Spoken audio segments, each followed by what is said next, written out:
ഗർഭിണിയായിരിക്കുന്ന സമയത്ത് ഗർഭിണികൾ നോമ്പെടുക്കുന്നത് സേഫ് ആണോ എന്നുള്ളത് മിക്ക ഗർഭിണികളിലും ഉണ്ടാക്കുന്ന ഒരു ഡൗട്ടാണ്. പ്രത്യേകിച്ച് ഗർഭിണികൾ നോമ്പെടുക്കുന്നത് കാരണം കുഞ്ഞിന്റെ ഭാരക്കുറവിനും കുഞ്ഞിന്റെ വളർച്ച കുറവിനൊക്കെ കാരണമാകും എന്നുള്ളത് നിങ്ങൾ പലരും പറയുന്ന കേട്ടിരിക്കുന്ന ഒരു കാര്യമായതുകൊണ്ട് തന്നെ നോമ്പെടുക്കുന്നതിനെ കുറിച്ചൊരു ടെൻഷൻ ഉണ്ടാവും. നോമ്പെടുക്കണോ എടുക്കണ്ടയോ എന്നൊക്കെയുള്ളത്. അതുകൊണ്ട് തന്നെ ഇന്നത്തെ വീഡിയോയിൽ ആരൊക്കെയാണ് നോമ്പ് ഒട്ടും തന്നെ ഗർഭിണിയായിരിക്കുന്ന സമയത്ത് എടുക്കാൻ പാടില്ലാത്തത് എന്നും നോമ്പെടുക്കുന്നവരാണ് എന്നുണ്ടെങ്കിൽ എന്തൊക്കെ കാര്യങ്ങളാണ് ശ്രദ്ധിക്കേണ്ടത്, ഗർഭിണിയായിരിക്കുന്ന സമയത്ത് നോമ്പെടുക്കുന്നത് കുഞ്ഞിന്റെ വളർച്ച കുറവിനോ കുഞ്ഞിന്റെ ഭാരക്കുറവിനോ അല്ലെങ്കിൽ കുഞ്ഞിന് മറ്റെന്തെങ്കിലും പ്രശ്നമൊക്കെ ഉണ്ടാക്കുന്നതിന് കാരണമാകുന്നതാണോ എന്നതിനെ കുറിച്ചൊക്കെ നോക്കാം ഇന്നത്തെ വീഡിയോയിൽ. ഞാൻ ഡോക്ടർ റിസ. എന്റെ ചാനൽ ആദ്യമായിട്ട് കാണുന്നവരാണെങ്കിൽ സബ്സ്ക്രൈബ് ചെയ്യാൻ മറക്കരുത്. അപ്പൊ നമുക്ക് വീഡിയോയിലേക്ക് കടക്കാം. ഗർഭിണിയായിരിക്കുന്ന സമയത്ത് പലരിൽ നിന്നും പല അഭിപ്രായങ്ങളായിരിക്കും നോമ്പെടുക്കുന്നതിനെ കുറിച്ച് കേട്ടിരിക്കുന്നത്. ചിലർ പറയാറുണ്ട് നോമ്പെടുക്കുന്നത് ഗർഭിണികൾക്ക് പ്രശ്നമൊന്നുമില്ല. ചിലർ പറയാം നോമ്പെടുക്കാം, വല്ലപ്പോഴും എല്ലാ ദിവസവും എടുക്കേണ്ട എന്നൊക്കെയുള്ളതും, അതുപോലെ തന്നെ നോമ്പ് ഗർഭിണികൾ എടുക്കാൻ പാടില്ല എന്നുള്ളതും. അതുകൊണ്ട് തന്നെ ഗർഭിണികൾക്ക് നോമ്പെടുക്കുന്നതിനെ കുറിച്ച് മൊത്തത്തിൽ ഒരു കൺഫ്യൂഷൻ ആയിരിക്കും. നോമ്പെടുക്കണോ എടുക്കണ്ടയോ എന്നൊക്കെയുള്ളത്.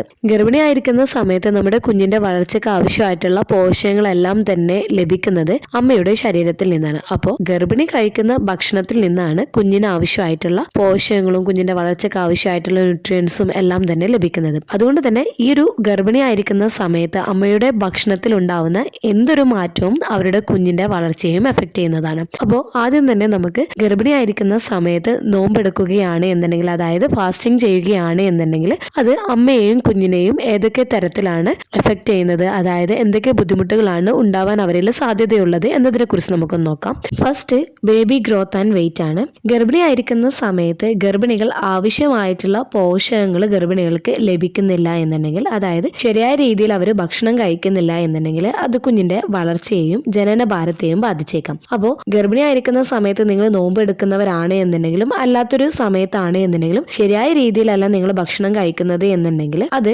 നിങ്ങളുടെ കുഞ്ഞിന്റെ വളർച്ചയെയും അതുപോലെ തന്നെ ഭാരത്തെയും എഫക്ട് ചെയ്യുന്നതാണ്. അതായത് ന്യൂട്രീഷണൽ ഡെഫിഷ്യൻസിക്കുള്ള സാധ്യത കൂടുതലാണ്. എന്നാൽ വെൽ ബാലൻസ്ഡ് ആയിട്ടുള്ള ഒരു ഡയറ്റ് ആണ് നിങ്ങൾ ഫോളോ ചെയ്യുന്നത് എന്നുണ്ടെങ്കിൽ, നിങ്ങൾ ഫാസ്റ്റിംഗ് എടുക്കുകയാണ് എന്നുണ്ടെങ്കിലും കാര്യമായിട്ട് കുഞ്ഞിന്റെ വളർച്ചയോ അല്ലെങ്കിൽ കുഞ്ഞിന്റെ ഭാരത്തെയോ എഫക്ട് ചെയ്യുന്നതല്ല. സെക്കൻഡ്, ഡീഹൈഡ്രേഷൻ റിസ്ക് ആണ്. ഗർഭിണി ആവശ്യത്തിന് വെള്ളം കുടിച്ചിട്ടില്ല എന്നുണ്ടെങ്കിൽ അവരിൽ നിർജ്ജലീകരണം ഉണ്ടാക്കുന്നതിനും ഈ ഒരു നിർജ്ജലീകരണം കാരണമുള്ള അസ്വസ്ഥതയും ബുദ്ധിമുട്ടൊക്കെ ഉണ്ടാക്കുകയും അതുപോലെ തന്നെ തുടർച്ചയായിട്ട് ഈ ഒരു നിർജ്ജലീകരണം സംഭവിക്കുന്നത് യൂറിനറി ട്രാക്ക് ഇൻഫെക്ഷൻ ഒക്കെ ഉണ്ടാക്കുന്നതിനും അതുപോലെ തന്നെ അമ്നിയോട്ടിക് ഫ്ലൂയിഡിന്റെ അളവൊക്കെ ചെറിയ രീതിയിലൊക്കെ കുറയുന്നതിനൊക്കെ ഇത് എഫക്ട് ചെയ്യുകയും ചെയ്യുന്നതാണ്. Third, low energy and weakness ആണ്.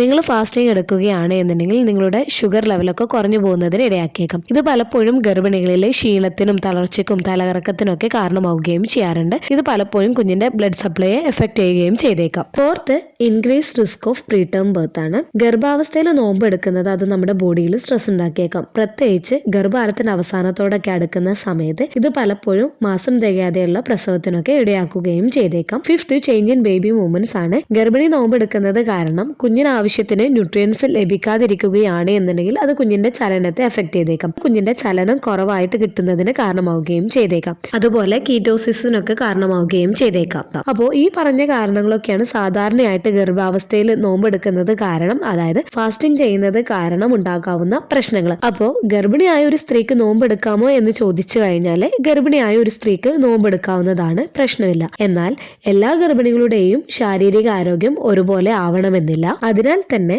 നിങ്ങളുടെ ഹെൽത്തിനെ കുറിച്ചും നിങ്ങളുടെ കുഞ്ഞിന്റെ ആരോഗ്യത്തെക്കുറിച്ചൊക്കെ ശരിയായ രീതിയിൽ നിങ്ങൾ കാണിക്കുന്ന ഡോക്ടേഴ്സിനാണ് കൂടുതൽ അറിയുന്നത്. അപ്പോൾ അതുകൊണ്ട് തന്നെ നിങ്ങൾ നോമ്പെടുക്കാനുള്ള നിങ്ങൾക്കൊരു പ്ലാൻ ഉണ്ട് എന്നുണ്ടെങ്കിൽ അത് തീരുമാനിക്കുന്നതിന് മുൻപ് നിങ്ങൾ കാണിക്കുന്ന ഡോക്ടേഴ്സിനോട് നിങ്ങൾ ചോദിച്ച് മനസ്സിലാക്കുന്നത് നല്ലതായിരിക്കും. എന്തൊക്കെയാണ് ശ്രദ്ധിക്കേണ്ടത്, നോമ്പെടുക്കാൻ പറ്റുമോ എന്നുള്ള കാര്യങ്ങളൊക്കെ. ഇപ്പോൾ ഡോക്ടേഴ്സ് നിങ്ങളോട് നോമ്പെടുക്കാം, പ്രശ്നമൊന്നുമില്ല എന്നൊക്കെ പറഞ്ഞിട്ടുണ്ട് എന്നുണ്ടെങ്കിലും ചില ഗർഭിണികൾക്ക് നോമ്പെടുക്കുന്ന സമയത്ത് അമിതമായിട്ടുള്ള ക്ഷീണം, തളർച്ച ഇവയൊക്കെ കാണുകയാണ്, അല്ലെങ്കിൽ മറ്റ് അസ്വസ്ഥത എന്തെങ്കിലും നിങ്ങൾക്ക് കാണുകയാണ് എന്നുണ്ടെങ്കിൽ നിങ്ങൾ നോമ്പെടുക്കാതിരിക്കുന്നതാണ് ഏറ്റവും ബെസ്റ്റ്. പിന്നീട് നോമ്പെടുക്കുന്നതാണ് നല്ലത്. എന്നാൽ ചില ഗർഭിണികൾക്ക് 30 നോമ്പെടുത്തു കഴിഞ്ഞാലും അവർക്ക് യാതൊരു തരത്തിലുള്ള പ്രശ്നവും ഉണ്ടാക്കാറില്ല. അതുപോലെ ചിലരൊക്കെ പ്രഗ്നൻസിയുടെ സ്റ്റാർട്ടിങ്ങിൽ തന്നെ നോമ്പൊക്കെ എടുത്തിട്ടുള്ളവരായിരിക്കും. ചിലർക്ക് അത് പ്രശ്നം ഉണ്ടാക്കാതിരിക്കാം, മറ്റു ചിലർക്ക് പ്രശ്നമൊക്കെ ഉണ്ടാക്കാം. യൂറിനറി ട്രാക്ക് ഇൻഫെക്ഷൻ, ഡീഹൈഡ്രേഷൻ പോലുള്ള പ്രശ്നങ്ങളൊക്കെ ഉണ്ടാക്കിയേക്കാം. അപ്പോൾ ഒരാൾക്ക് നോമ്പെടുത്തിട്ട് പ്രശ്നമില്ല എന്ന് വിചാരിച്ചിട്ട് അത് നമുക്ക് അതുപോലെ തന്നെ ആവണമെന്നില്ല. അപ്പോൾ നിങ്ങൾക്ക് നോമ്പെടുക്കുന്നതിൽ പ്രശ്നമില്ല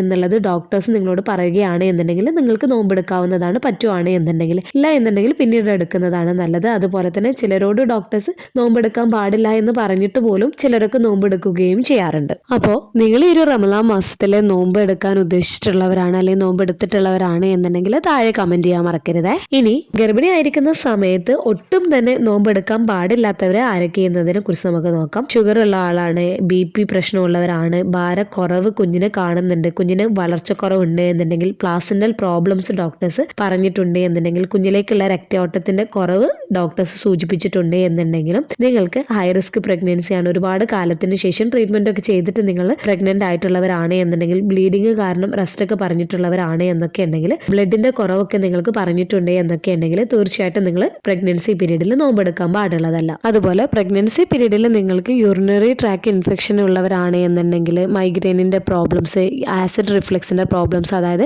ഗ്യാസ് ഇഷ്യൂസ് ഒക്കെ കൊണ്ട് നിങ്ങൾ കൂടുതലായിട്ട് ബുദ്ധിമുട്ടുള്ളവരൊക്കെയാണ് എന്നുണ്ടെങ്കിൽ, നോമ്പെടുത്തതിന് ശേഷം നിങ്ങൾക്ക് ഈ പറഞ്ഞ പ്രശ്നങ്ങളൊക്കെ കൂടുതൽ വഷളാക്കുന്നൊക്കെ ഉണ്ട് എന്നുണ്ടെങ്കിലൊക്കെ തീർച്ചയായിട്ടും നിങ്ങൾ ഈ ഒരു സമയത്ത് നോമ്പെടുക്കാതിരിക്കുന്നതാണ് ഏറ്റവും ബെസ്റ്റ്. ഇനി പ്രഗ്നൻസി പീരീഡിൽ നോമ്പെടുക്കുന്നവരാണ് എന്നുണ്ടെങ്കിൽ എന്തൊക്കെയാണ് ശ്രദ്ധിക്കേണ്ടത് എന്നതിനെ കുറിച്ച് നമുക്ക് നോക്കാം. ഫസ്റ്റ് 3 മീൽസ് നിർബന്ധമായിട്ടും കഴിക്കുന്നതിന് വേണ്ടിയിട്ട് നിങ്ങൾ ശ്രദ്ധിക്കേണ്ടതാണ്. അത്താഴത്തിനും നോമ്പ് തുറന്നതിന് ശേഷം ഉറങ്ങാൻ പോകുന്നതിന് മുൻപ് നിങ്ങൾ ഭക്ഷണം കഴിക്കുന്നതിന് വേണ്ടിയിട്ട് ശ്രദ്ധിക്കാം. അതുപോലെ തന്നെ ഡോക്ടേഴ്സ് നൽകിയിട്ടുള്ള മെഡിസിൻസും പ്രീനാറ്റൽ വൈറ്റമിൻസും കറക്റ്റ് ആയിട്ട് നിങ്ങൾ എടുക്കുന്നതിന് വേണ്ടിയിട്ട് ശ്രദ്ധിക്കുക. ഭക്ഷണം കഴിക്കുന്ന സമയത്ത് ഭക്ഷണത്തിൽ പ്രോട്ടീൻ റിച്ച് ആയിട്ടുള്ള ഫുഡ് ഐറ്റംസ്, കോംപ്ലക്സ് കാർബോഹൈഡ്രേറ്റ്, ആരോഗ്യകരമായിട്ടുള്ള കൊഴുപ്പ് അടങ്ങിയിട്ടുള്ള ഭക്ഷണങ്ങൾ, അയണ്, കാൽഷ്യം, അതുപോലെ തന്നെ വൈറ്റമിൻ D അടങ്ങിയിട്ടുള്ള ഭക്ഷണമൊക്കെ കൂടുതൽ ഉൾപ്പെടുത്തുന്നതിന് വേണ്ടിയിട്ട് ശ്രദ്ധിക്കുക. ധാരാളം വെള്ളം കുടിക്കുന്നതിന് വേണ്ടിയിട്ട് ശ്രദ്ധിക്കുക. നമ്മൾ ഫാസ്റ്റിംഗ് ചെയ്യാതിരിക്കുന്ന സമയത്ത് ഏകദേശം ഒരു 2 മുതൽ 3 ലിറ്റർ വെള്ളം എങ്കിലും നിങ്ങൾ കുടിക്കുന്നതിന് വേണ്ടിയിട്ട് ശ്രദ്ധിക്കുക. ഭക്ഷണത്തിൽ നിങ്ങൾ ഉപ്പും പഞ്ചസാരയും മാക്സിമം ഒഴിവാക്കുന്നതിന് വേണ്ടിയിട്ട് ശ്രദ്ധിക്കുക.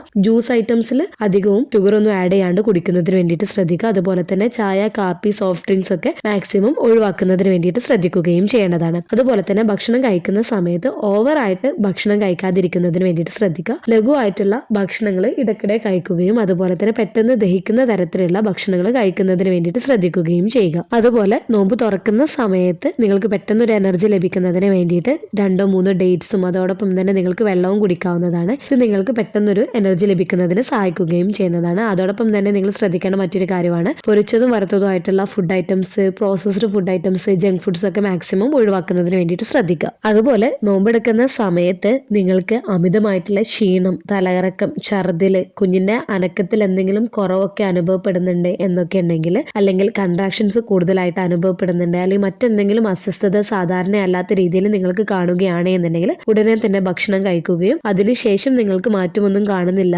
വീണ്ടും അത് വഷളാക്കുകയാണ് എന്നുണ്ടെങ്കിൽ തീർച്ചയായിട്ടും നിങ്ങൾ ഡോക്ടറെ പോയി കാണിക്കുന്നതിന് വേണ്ടിയിട്ട് ശ്രദ്ധിക്കുക. അതുപോലെ തന്നെ പകൽ സമയങ്ങളിൽ കൂടുതൽ സമയം റെസ്റ്റ് ഒക്കെ എടുക്കുന്നതിന് വേണ്ടിയിട്ട് ശ്രദ്ധിക്കുക. ചൂടുള്ള സമയങ്ങളിലൊക്കെ പുറത്തൊക്കെ ഇറങ്ങുന്നത് അവോയ്ഡ് ചെയ്യുന്നതിന് വേണ്ടിയിട്ട് ശ്രദ്ധിക്കുക. കുഞ്ഞിന്റെ ചലനം നിരീക്ഷിക്കുക. കുഞ്ഞിന്റെ അനക്കത്തിൽ എന്തെങ്കിലും കുറവായിട്ട് നിങ്ങൾക്ക് തോന്നുന്നുണ്ട് എന്നുണ്ടെങ്കിൽ, അല്ലെങ്കിൽ ഒട്ടും തന്നെ ലഭിക്കാതിരിക്കുകയാണ് എന്നുണ്ടെങ്കിൽ ഉടൻ തന്നെ ഭക്ഷണമൊക്കെ കഴിച്ച് കുഞ്ഞിന്റെ അനക്കം ശ്രദ്ധിക്കുക. അനക്കം വീണ്ടും മെച്ചപ്പെടുന്നില്ല എന്നുണ്ടെങ്കിൽ തീർച്ചയായിട്ടും നിങ്ങൾ ഡോക്ടറെ കാണിക്കുന്നതിന് വേണ്ടിയിട്ട് ശ്രദ്ധിക്കുകയും ചെയ്യുക. അതുപോലെ പ്രഗ്നന്റ് അല്ലാത്ത സമയത്ത് നിങ്ങൾ നോമ്പെടുത്തിരുന്ന സമയത്ത് നിങ്ങൾക്ക് ഉണ്ടായിരുന്ന ക്ഷീണവും അതുപോലത്തെയുള്ള ബുദ്ധിമുട്ടൊക്കെ ഉള്ളൂ നിങ്ങൾക്ക് ഈ ഒരു പ്രഗ്നൻസി സമയത്ത് നിങ്ങൾ നോമ്പെടുത്ത സമയത്ത് എന്നുണ്ടെങ്കിൽ നിങ്ങൾക്ക് നോമ്പെടുക്കാവുന്നതാണ്. നിങ്ങൾ നോമ്പെടുക്കുമ്പോൾ നിങ്ങളുടെ ശരീരം ശ്രദ്ധിക്കുക. നിങ്ങളുടെ ഹെൽത്ത് ഓക്കെയാണ്, അതുപോലെ തന്നെ നിങ്ങളുടെ കുഞ്ഞും ഓക്കെയാണ് എന്നുണ്ടെങ്കിൽ നിങ്ങൾക്ക് നോമ്പെടുക്കാവുന്നതാണ്. അപ്പോൾ പ്രഗ്നൻസി പീരീഡിൽ നോമ്പെടുക്കുന്നത് ശരിയായ രീതിയിലാണ് എന്നുണ്ടെങ്കിൽ, അതായത് വെൽ ബാലൻസ്ഡ് ആയിട്ടുള്ള ഒരു ഡയറ്റ് ഒക്കെയാണ് നിങ്ങൾ ഫോളോ ചെയ്യുന്നത് എന്നുണ്ടെങ്കിൽ അത് അമ്മയ്ക്കോ കുഞ്ഞിനോ ദോഷം ചെയ്യുന്നതല്ല.